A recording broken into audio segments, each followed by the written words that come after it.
Hey everybody, welcome back to Patriot to the Core podcast. I am Thad Forrester, and thank you very much for listening.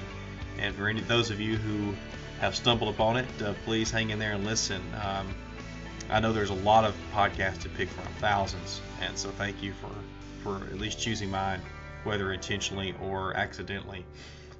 Before I get to the guest, Ronnie Rains, I just want to ask you to go to iTunes and please rate the podcast, preferably 5 stars. And also to even be so kind as to leave a review, write a review. And then with Google Play, you can subscribe with them as well. And for those people who are non-Apple folks. So I wanted to tell you about Ronnie Rains. 3 years ago, I was invited to go to a Wounded Warrior / Gold Star Family retreat that was put on by an organization called Brothers Keepers. So my whole family was invited. I actually was the only one that went. It was for 5 days, and so they flew me out, and we landed at an airport out there, and then they picked us up in a helicopter and took us directly to the ranch, Granite Ranch, Texas. So it's out in kind of the middle of nowhere, but actually not too far from civilization. So there's plenty of people not too far away. But I was blown away by the hospitality and the generosity of so many people there, especially by Ronnie Rains, who owns the ranch and who allows people to come and visit and hang out all the time. Specifically, it's Wounded Warriors, and I think he says that one thing that he likes to hear is or to see is most people that attend once, they want to come back. So he's happy about that. He's a very generous man, and it's a place where guys can just relax and fellowship and meet a lot of new guys. He has guys from all branches of the military, as you'll hear him talk about, and various wounds and injuries from the quadriplegics to just other amputees, and then to just to guys who suffering from TBI and PTSD, and they can strengthen each other, and I think it's really a good thing. And then Ronnie is kind of like a doctor as well. I mean, I think a lot of the guys really enjoy talking to him. He just lets them talk. I don't think he goes around trying to solve any problems, but a lot of them feel comfortable with him. He's just a very kind of unassuming, quiet, elusive guy there, but he's around and he's present. So I thank God for guys like him who are so selfless and want to help our military and their families. And so I know there's other people out there like him as well, but this is someone I wanted to highlight this week. So I'll get Ronnie on now. All right, well, Ronnie Rains, great to have you with me on Patriot to the Core. Thank you for finally making this work out. I think you're not only are you very interesting, but you're also just a very selfless human being. And I wanted to talk about first is just the work that you do with our veterans and our wounded warriors. And there's a lot about you I don't know. So some of these questions I'm really just really asking because I don't know either, as well as our audience may not know. So can you just tell us about what you do with at Granite Ranch and maybe at other places too for our military and even those that are injured? Well, I started doing this wounded warrior stuff at Granite Ranch. I have another small ranch down there that a lot of that they go there also because there's a nice river there. So we're able to do kayak trips. So we've had a lot of special operations guys are in good shape, so they have to get on that river. And so we got a couple of really nice trips we take them on. But at Granite Ranch, the way we got started is just sitting there thinking, and I was volunteering for a group called Veterans Airlift Command. And one of the guys that I picked up was a triple amputee, and he was telling me how that just terrible, sitting weekends in that hospital. So really, I said, I'm 2 hours from there. I got a pretty cool place out there. I've got full facilities for, ADA compliant stuff, and power chairs, and golf carts with hand controls. So I started trying to get in with somebody, and I first tried it with Wounded Warrior Project, which turned out to be a real flop. They're more interested in the financial end of the deal than the guys, in my opinion. So I just went into the CFI, the Center for the Intrepid, and visited some guys, and walked across the street to the Marine Annex and talked to an officer over there. I can't remember his name now. Real nice guy. And he took me around and introduced me to some of the guys. I said, you guys like to get out of this environment on the weekends? He said, oh, yeah, I'm sure they would. So I wanted to buy a couple of vans, and I kept them in San Antonio for a while, and it would just get somebody there, a friend or volunteer, to drive these guys out and then take them back home when they're done.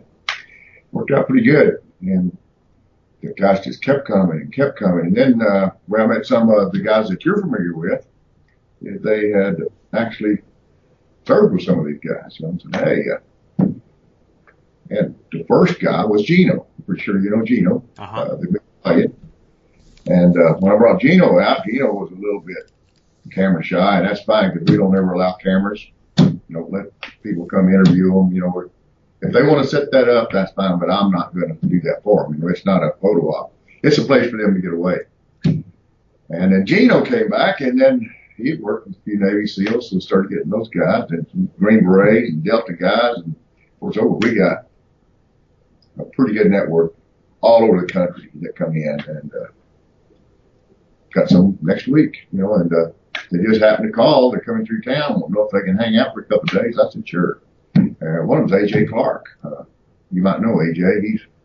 He's an Air Force guy, but he's one of the guys that doesn't wear a uniform. And another guy named Fish, Jared Fishburne, I think is his real name. But he's another one of those guys that was in Libya. He only got one with Benghazi. And these guys just come in and they just bring more and more impressive stories. And I would just like to have these guys come in, and I think I enjoy it more than they do. Well, you've got that campfire that, you know, you sit around and talk and sing. And I was there in 2013 for 5 days, and we had a great time. We had Donovan Chapman there with his musical skills, and I met Gino, and lots of folks there, and several I knew and plenty that I didn't know before then. Those guys from Australia, Chris Heenan, and the other guy with that had the throat issue. Actually, he's a Yankee. You're talking about Josh Logan. Yeah, that's right. That's right. The Australian is Peter Varnados. He was one of the first M1 Abrams to get blown up. They ran over a 900-pound IED and killed two of his crew, but he survived. He's still kind of gimped up, but he gets around all right. And I think his driver also survived that blast, and he's not in real good shape either. But, no, those Australians you got to kind of tip your hat to guys come over here and fight for a country that's not even theirs. Yeah, exactly. Well, what kind of things do y'all, or I guess what is the goal, first of all, of having them at the ranch, and then what kind of activities and things do y'all do there? I'm not sure if we've got a real big goal other than let guys just come and erase some of their bad memories, you know, some places to go where they're not under any pressure to do anything other than just chill out and hang with some of their buddies. And I've asked several people what I could do to make it better. Most of them say nothing. I mean, this is the fact that it's not a big photo op is a big deal to them, you know, because a lot of people that do these things, part of the deal is just going to get your picture taken and a promotion for them, you know, and we just don't do that. You know, it's, we have some family people come out, you know, they bring their children. We've had parents, lots of Gold Star people out. And we have unexpected guests that's come out and want to meet people. Talking about Donovan Chapman, he's playing out by the fire with his guitar, and another guy come up and said, do you mind if I play out there? And I said, no, I don't mind. He got playing, he's really good. Anyway, it turned out to be Dave Evans, one of the founding members of AC/DC. Oh, that's cool. So these guys just come in. We've had Tuff Hedeman, four-time world champion bull rider, comes out. He just loves to get involved with the guys. You know, he was never military. He just likes to pay back, and particularly the special operations guys, you know, they kind of think those bull riders are badasses. So I really like him, and he interfaces really well with them. Well, you know, I know when I went first of all, you got us out there. You flew us in right there, landed in Junction, Texas, and then you had the helicopter waiting for us. And you really do. You take care of everybody. And we took helicopter rides. I went kayaking. We shot guns. We hunted some jackrabbits, which was the first time I'd done that, and I had an awesome time. I forgot where I was going with that though, Ronnie. Do you ever have set times where you for sure always host them, or is it just how it just spontaneously happens? It's kind of what people schedule. We usually do at least one a month. Sometimes we do two a month. Sometimes we'll go a month without one. But for instance, the upcoming week, I've got a triple amputee that's going to reunite with the guy that was with him when he got blown up, and these two Air Force guys are coming in, and they just coincidentally, but they've met each other on previous trips, so everybody gets along. And the next one after that is we have some Delta guys out of Pinehurst coming in, and most of these guys were guys that I met through Gino and some of the guys up on that end, and Rob Gutierrez, Rob, Rob, he worked with both guys, and Rob's another silent warrior that's very inspirational to me. When I first met him, I thought this guy, he's probably a company clerk or something. Could be further from the truth. He's a true warrior, he just wants to come out and wash dishes and put things up. So, but we have unit reunions, we have Alive Day celebrations, we have promotion ceremonies for some of the active duty guys. We have retreats for guys like Jack Banning's group, out of Fort Worth. He brings in a pretty good group. So we don't really have to have any special occasion. He just present it to me, and most of the time I'll believe it's worthy of an event, and we do it. So.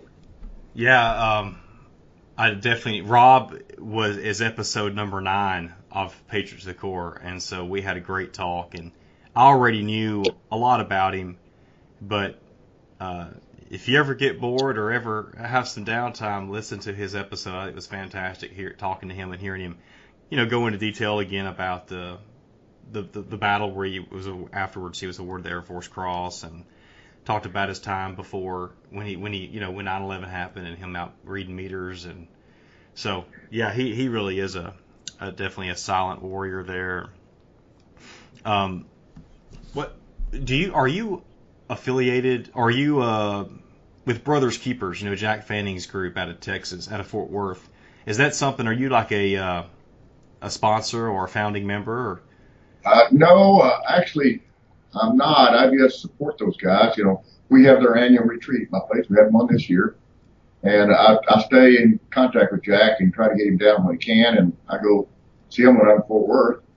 The only ones I'm actually really hooked up with solid is Wounded Warrior Family Support, and they're a good charity. They're a 4-star charity, and I'm on the board with them. And they spend about 82 cents out of every dollar they collect directly on a veteran. They don't cook the books, and there's a lot of them that show that their records are pretty good, but when you go looking into it, there's a lot of shaking in the bag. Yeah. Well, that's one thing I wanted to clear up too. Is I'm sure that one easily gets confused with Wounded Warrior Project. And since Wounded Warrior Project has gotten into trouble, our donations have just about tripled. But we do get accused of being associated with those guys. This most recent thing where they spent $24 million partying with no warriors. This is just staff, their team building effort. That's just about how much they gave veterans. You raise $325 million and veterans get $28 million. That's not a very good ratio. No. It just takes up a lot of the air in the room, and these guys have got him a new ruler now, and hopefully he'll get that deal turned around and start doing some good. I mean, you can't say they don't do good because they do spend more money than anybody else does, but it's just they take up a lot of the oxygen from the small guys. Yeah. And, well, I had one of their board members on as a guest. He's coming up on one of these episodes, and one thing I was going to ask him was about the criticism for Wounded Warrior Project, and he just said, well, just hold off on that because we have a new guy, and he's going to go on Fox News this week, and he's going to clear everything up. So we didn't even touch that subject. But you one thing that's impressive is you seem to have a lot of support from the surrounding area. I mean, every day we had, it seemed like every meal or almost every meal of every day, different organizations were bringing in food, tons of it. So how did you get that? How did you make that happen? All I have to do is just let the word get out in town. They've got the ladies at the library. I've got another rancher down there that he always does Friday nights. Butch Gilman and Rooster McConaughey, the West Texas investment guys. They'll come down on Saturday, bring their helicopter, and bring steaks and potatoes for everybody. Got another guys that come along and they'll cook breakfast. They'll bring bacon and eggs. But yeah, there's just no shortage of people that want to help. Sometimes you get more help than you want. I don't ever like to tell anybody that I don't want them to help, but there's just an outpouring of people that do want to contribute, and you can't use them all. Yeah, that's right. Just come hang out by the fire. Well, it's a good problem to have, but yes, sometimes it can make things worse if you have too many people. One thing when I was there that blew me away, and it didn't only blow me away, everybody it did, including Marcus Luttrell, was the cars that you have in the museum. And I know you support the Lone Survivor Foundation, I believe. How many cars have you donated to them? Well, I've donated, I believe, 5 cars, not to him. I've only done one for him, but we just sold it. And we did okay on it. We got about $250,000. And that goes to his foundation, which they have a place over at Crystal Beach, Texas, and they work with PTSD guys primarily. And when you were there, you heard Luttrell talk, and he has really since then, mellowed out a lot, but you could tell he was a tortured soul when he was talking about all this stuff. And, we had one of the girls there, he had known John Brown pretty well, and his wife or his widow was there. And I told him when we got there, and I guess he wasn't paying attention to it anyway, when we got ready to leave, he said, "Man, I didn't know she was sitting up there." So I probably softened my story up a little. But I enjoyed it. Did he ever talk to Tabitha? I think he did, yes. Okay. But I did a Viper for them, and I had Mickey Harris, which is a world-renowned airbrush guy, do all the artwork. And you can go to Google SEMA show, Lone Survivor Viper, and you'll see some video of it. And we did a Medal of Honor car. We just sold it up at Mohegan Sun. And we just recently did a Raptor for Native American veterans. And it's on tour right now, and it's a big hit amongst the Native American community. And it'll wind up going to the SEMA show this year in November. It's at Mohegan Sun right now on tour. We did 2 Mustangs, where I actually bought the cars and donated them back, and they resold them. One of them, we got a charity a little over $1 million for that, and so it's interesting. Well, I read an article, where you paid some pretty high dollar for a car, and you just turned right around and redonated it, and then it made almost that same amount again. So it's some awesome work. I remember on the Saturday we were there, we got in those cars, and I guess you just like, here, let's pick your car. We're gonna go for a ride. And so Johnny Yellick and I were in a '66 Stingray, I believe, a red one, and we headed off in a line. I guess we had about 30 cars, Ronnie, something like that. Yep. And we took off to, first we had to fill in, get gas at a gas station. So the looks were incredible of all the people seeing that huge line of cars. It took a long time to get that done. And then we headed. Get over to a place like Luckenbach, too, and people don't ever want you to leave. They just keep sending you beers over there. That's right. Yeah, because Luckenbach, was it like 80 miles away? Yes, just about that. It's just the other side of Fredericksburg. Yeah, so we cruised through Fredericksburg, right downtown, and that definitely turned heads and stopped traffic because I don't even know if we stopped at the red lights or not. That was incredible. We had a great time at Luckenbach, and then I think we only lost about 2 cars on the way back, 2 that broke down for some reason or another. But you were prepared for that. Yeah, we even tried to take a couple of spare cars and a trailer to get our broke ones in and the good ones back out on the road. Well, it was hot that day, and the daggum engine of that car, man, that we were in, boy, that was just smoking. It was hot, but we had a blast. How about you, Ronnie? I only found out recently that you served in Vietnam. What was your, why did you join the military? What branch were you in, and what did you do? Well, actually, I was going to college up at Tech and didn't keep my grades up, and I got drafted. So I didn't join. And so they pretty much made me what they wanted to. But I was 63 Bravo and 63 Charlie, which was a wheel vehicle mechanic and track vehicle mechanic. So I was on an M88, which is a track recovery vehicle. And it was a pretty safe place to be in Vietnam because you got 4 inches iron around you. And, we were a support vehicle. We weren't a combat weapon. We just go in and take people that didn't broke down or blown up, and we'd drag them back out to the motor pool. And I was up north, a place near Way City, and been a long time ago. And one of the reasons that I do what I do with these guys is there wasn't a whole lot of reception for guys coming back to Vietnam. And I don't feel like anybody owes me anything, but I do feel like we owe these kids something. And you can't help everybody, but you can make sure that some of them don't feel neglected. And that's part of our mission out there. Just give these guys a place to go. It's a shame we don't have more of the guys. We probably had 250 wounded guys out there over the years, and wish we had more. Well, I interviewed another Vietnam vet, episode number 3, I believe, and it was Mike Gilman. And he told me when he came home, they played a video of the president on the airplane. And he said, thank you for your service. He said, I'm giving you an order to remove your uniform because the country is in a state of division. And so he said that's one order that he wished he had never followed. Did anything like that happen when you returned? Not really. I didn't have to come through San Francisco, and I think that's where most of that stuff happened. That's where he came through. And it was this is a fairly conservative part of Texas out here, but even back then, you didn't really, nobody supported the war. It's like, I didn't start it, I just got drafted. Yeah. But,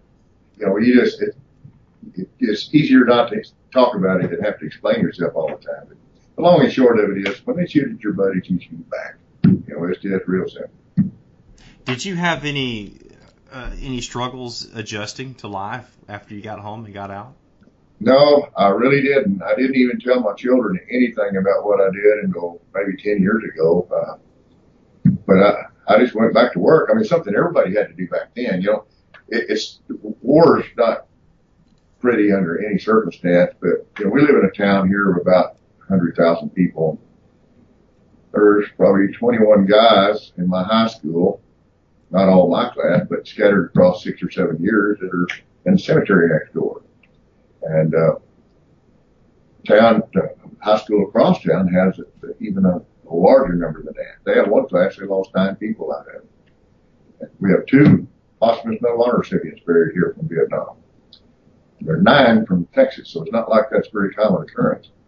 And it was just something that everybody knew you were going to get drafted if you didn't join, or if you weren't in college or didn't have a kid. And I didn't fit any of those deferment qualifications, so I was A1, 1A. So what was going through your mind when the war started and you knew the draft was going on? Were you kind of waiting, anxiously? What was going on in your head? Well, I thought that I would probably be okay because I was a fairly decent swimmer in high school. But you have to make those grades, it doesn't matter. So whenever I was drafted, I was able to go to summer school and get my probation fixed, and I thought that would get me out of the draft. But no, you don't understand. You have to pass 12 hours, and you passed 3. So But I didn't take it too hard. I mean, it was, everybody was having to go, so it wasn't like it was the end of the world. I did have a wife that I had to leave behind, and hadn't been married that long, so it was an adjustment for me. But I don't know, you meet some guys in the military that you just hook up with from now on. Yeah. Well, how long did you deploy multiple times or once?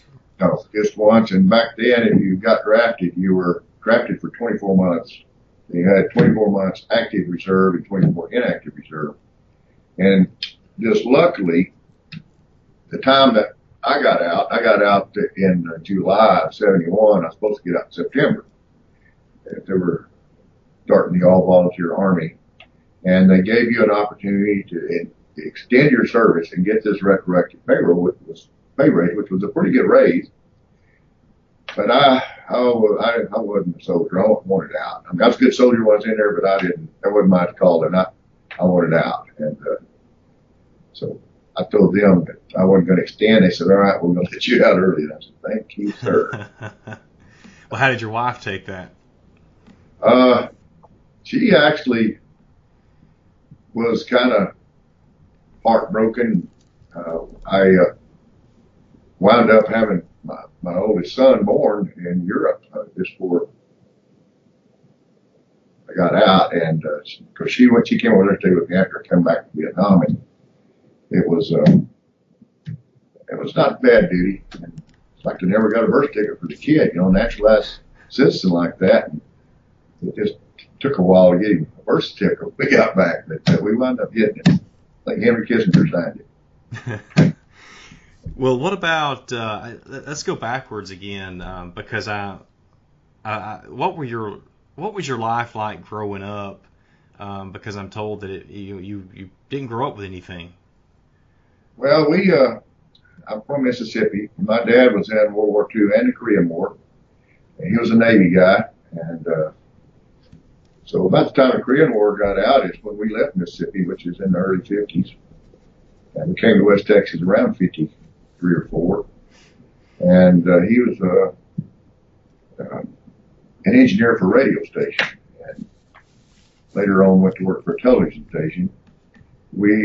You never know you're poor when you're poor, but we were poor. We didn't really have that much. We didn't ever go without any food, but we had 4 boys raised up in a 1-bedroom house and slept on a couch.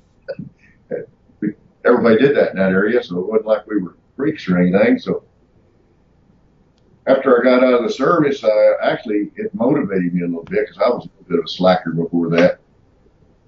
So I started trying to do some things to excel in life, and was fortunate enough to get into a situation where I was able to make some money, and we've become very successful here, and it's enabled us to do some of the things that we do. I know a lot of people want to do this and can't. Well, I'm one of the fortunate ones that can do it, and we do it. We try to, whatever we can do to make somebody's life a little better, we try to do it. And we take guys down there like Jack Manning. Jack got hurt in a jump. We took him for the first jump. Just recently took him for the second jump since he got hurt. And I mean, it's a big deal for him. And Jack is the kind of guy that's a huge help to some of the other guys that are having trouble adjusting. When you see a guy that's so down on the ground like Jack, and he's quadriplegic now, and this guy comes in, he's got his leg blown off below his knee, he thinks his life is over, and he spends a little time with Jack, and he figures out, my life isn't that bad. But Jack is, he's just a stud. Yeah, and fortunately, Jack's going to be on this podcast coming up in the near future. He and I we've got it arranged to talk, and so I'm looking forward to it. I saw the documentary on him, the Jackrabbit, and I saw that footage from out there at Granite Ranch and saw some familiar faces. But that really was dang inspiring watching that I don't know, 15-minute film or something. Did you see the video where he jumped out of the helicopter on the ranch? I think so. Yeah. If you go to the website, you can click on that and check it out. But that's pretty impressive. And the guys that jumped him, they're just true professionals. It's just a heck of a deal. Yeah. Well, even when I was there, you had some active duty combat controllers come in. I don't know if they were practicing or why were they out there that day? Well, They actually have a training jump on my place they do every year now. They call it L.Z. Wilson, named after my buddy that was killed in Vietnam, Medal of Honor recipient, Alfred Mack Wilson. And this year they came over with the C-17 Globemaster, did a low pass, and went up to about 15,000 feet, dropped their guys out. They landed right in there on the golf course. But yeah, they come out periodically just hang out at the ranch. So we also had the guys up at the 26 STS up in Clovis, New Mexico. They come down about once a year. Mike Jensen just transferred to the Pentagon, but he was one of the guys that put the trip together. Some of the guys are still over there. We'd welcome them back anytime. Well, you definitely have a huge heart, and you do a ton for other people, Ronnie. I remember a professor in college told us, he said the difference between, or he said the way to be wealthy is to give back, and that's definitely what you do. Speaking as a Gold Star family member, thank you for having me out there a few years ago. You didn't know me, you didn't know Mark, but you were gracious enough to allow me to spend some time and eat a ton of food at your ranch. I mean, that was some great food. We played. I don't know if you heard the story about us with Johnny Yellick and Ish, and Johnny's parents and Miss Service were all out there, and they missed the pickup point, and they kept going, and we had to end up following the river till it ended to catch up with them. I really appreciate it. I mean, have you seen a change in maybe collectively or in certain guys that have been coming out there? Yes, absolutely.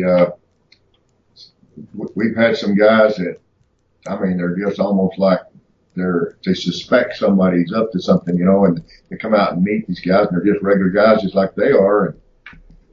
And we think we've had some guys really put your feet on the ground solidly and go on with their life. What specifically does it do for them? Well, I'm no expert in any sense of this, but the one thing that I kind of figured out early on is if you get a guy and put him with a couple of guys that have more issues than they have, physical and mental issues or, disabilities that are astounding, and then they just overcome that. I mean, it's like Jack is a good example. I hate to keep coming back to him, but I mean, he goes from instructor of special operation guys to a wheelchair in just one instant. And to maintain the kind of attitude he has with that kind of change in life, when people meet him, it inspires them. And I've got a few more guys that are really, despite their disabilities, it's like they're kind of glad that it happened to them, because if it hadn't, it would happen to their buddy. And it's just, you just got to think, holy cow, that guy's a soldier. Yeah. Well, I know one guy in particular that has spent some time out there told me that, you're not only an inspiration, but you understand him and his, the guys, the brothers, better than any doctor ever could. So I've had one of them tell me that he could talk to me about things he couldn't talk to his dad about. That made me feel good. Yeah. And I think the environment is conducive for that too. It's relaxed. It's just, you allow guys to do just about anything they want, and then or just sit around the campfire, which is also very relaxing and healing too. Anything that you like to share in closing, maybe about working with these guys or how it's helped you, or anything else, Ronnie? Well, and I've had everybody that comes down, and I get a lot of volunteers. I mean, guys will drive out of here. It's a 3-hour drive up there. Some will take their own motorhomes or RVs, because sometimes we're really pressed for room down there. We can handle about 50 guys pretty easy. When you get more than that, it really gets crowded. But every one of them, bar none, comes in and just shows their total appreciation for letting them get involved in helping the guys. Nobody ever asks for anything. They always chip in, and it just makes you a better person to do some things with these guys. I mean, they're just, you get guys who pay their dues like this. when they come to my place, a lot of them ask, what do I need to bring? I said, you need to bring a toothbrush and some underwear. That's all you need here. We got everything else covered. We got your ammo. If you don't have a weapon, we got weapons. We'll get you around. We got you a place to lay down. We'll get you fed. You want a cold beer? We got one of them too. No, we feel selfish sometimes because we feel like we enjoy it more than they do. Just a pleasure to be able to work with these guys. Yeah, well, you're doing a lot of great work, and you're bringing in so many each year, and I'm sure you're doing things that there's some ways you're healing some guys that you'll probably never know, but I know from several that I've talked to that you've really been a big doctor for them, and so thank you. I think you're just a great American and a patriot to the core, and it's an honor for me to spend some time on your ranch and seeing what goes on there and what you do. I mean, you're very you seem to be a very quiet guy, at least for me. I mean, maybe some guys say, hey, get him around the campfire drinking, he may not shut up, but I think you seem to be a pretty private guy. Well, I am. I would rather be the guy standing in the corner than the guy on the stage, and that doesn't really do a whole lot for me.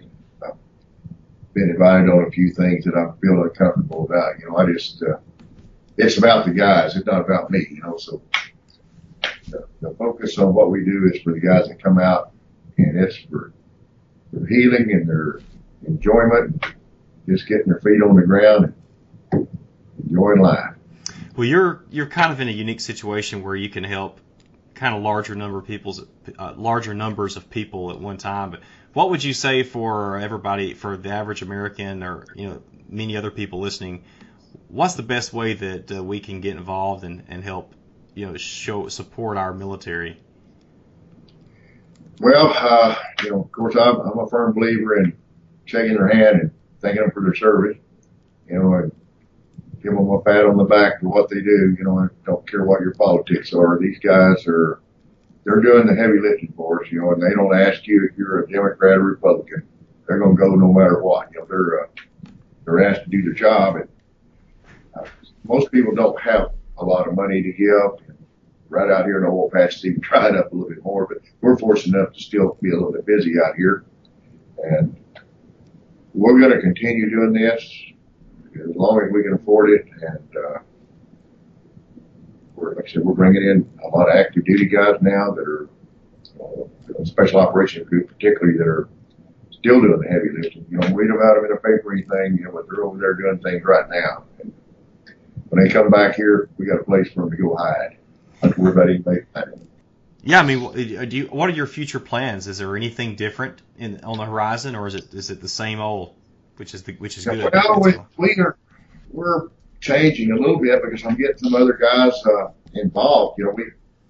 We've had some really spectacular people come out. We've had a guy that was a survivor of the Indianapolis. He passed away last February. A guy named L.D. Cox. The boat that delivered the bomb that ended the war. It got sunk. 650 guys were eaten by shark waiting on the ride. They were out there 5 days. We had Richard Cole, which is Jimmy Doolittle's co-pilot in the Tokyo raids. We had a number of World War II guys, the European theater, a couple of the Bataan Death March guys, some really amazing older guys, and I'm not sure who's impressed with who the most, the old guys with the young guys with the old guys. I mean, it's just a mutual admiration. I was able to do a Veterans Airlift Command and take Richard Cole up to the final reunion. And I just thought, I'm not an Air Force guy. I guess there was an Army Air Corps back then. I said, but if I was, I'd want to be on a trip for this. So I asked Ish if he wanted to go. And Ish said, yeah, I want to go. So we got to hang out and rub shoulders with L.D. Dick Cole at the Air Force Museum up in Dayton, Ohio. That's awesome for both of them, because I still see Dick Cole every now and then, and he asks me about Ish every time I see him. Does he live in Texas? He lives in Comfort, Texas, just out of Kerrville. Okay. He turned 101 years old for last. Good grief. Yeah, we're losing them quickly. Yes, we are. Well, you had a lady there when I was there whose brother, I think it was her brother, maybe her husband had received the Medal of Honor, and she lived locally. Yeah. She passed away this year also, about April. She was carrying oxygen, I believe, when she was there. Well, we were fortunate enough to get a school named after these two local recipients. It's called Wilson Young Medal of Honor Middle School. And we were dedicated to full-size busts. And they're in the foyer of that school. And it's quite a thing to go look at. It's an amazing sight. Got them decked out with their medals. Oh, yeah. They're in a big glass case. And the children are really inspired. I mean, they've got the highest scholastic scores in the state for the city here, and their athletic program's really good. So they got some really motivated children. That's good. I mean, we got to teach them. They got to learn about these heroes that's gone before them. Did any of your kids serve in the military? No. Both mine were kind of the ages between. They're both in their 40s now, so wasn't really much going on when they were military age. Yeah. I guess that's a good thing. I think the military probably did me a lot of good. I might not have ever got motivated if I had to go. Well, you're proof of the American dream. I mean, coming from little, and now you're very fortunate to be in a situation where you can help others. I mean, freely. You do a lot of good. And, I think you've got several businesses, and you've got the aircraft to take people around, and man, what else? What else is going on with you? Well, we're like I said, we're expanding our business a little bit here. Now that oil's down to $42, $43. Yeah. Give us a new shop, so we've expanded our capabilities here. We build gas plants, pressure vessels. Got a new deer program going down at the ranch. We're not going to be hunting any whitetail for 2 years. We've got some really nice big breeder bucks out there, beautiful deer. But we're going to have a lot of other exotic hunting this year. And usually what I do with these Wounded Warriors is I bring them in, and for their first kill, I pretty much cover everything. I'll take care of their mount, processing, and everything. And some of them I'll do the second one for. We just see how when we run out of guys, I guess. But we still having a pretty good attendance out there. It's good guys, and I don't know, it's just a really good place to come meet friends. You know, you get Marines and Army guys, and Air Force guys that kind of take shots at each other when they get out there. They're all brothers, and and they become friends out there. And when they leave, they still get hooked up with each other. So it's good to get these guys hooked up with each other. I think the guy you're talking about with the Drake, Josh Logan, he lives over in Kerrville now. He works at a gun shop over there. He comes out about once every 2 or 3 months. The door's always open to him and his family, or any of the guys, really. We don't have very many people left in San Antonio right now. I think we've got one Navy SEAL there and one Air Force guy. No, I'm sorry, Army guy. They're still rehabbing, and they're going to come out 3 weeks from now when the Delta guys come out. So we got a bunch of good guys.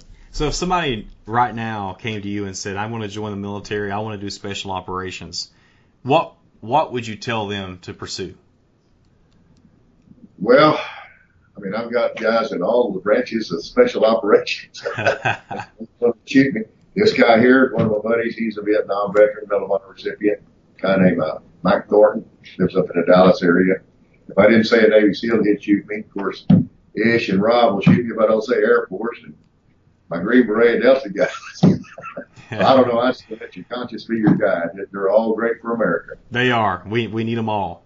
And, I know at least from the combat controller side, they work with some of the other branches. So they don't even work on their own teams. So, yeah, we got to have them. And I'm grateful for them.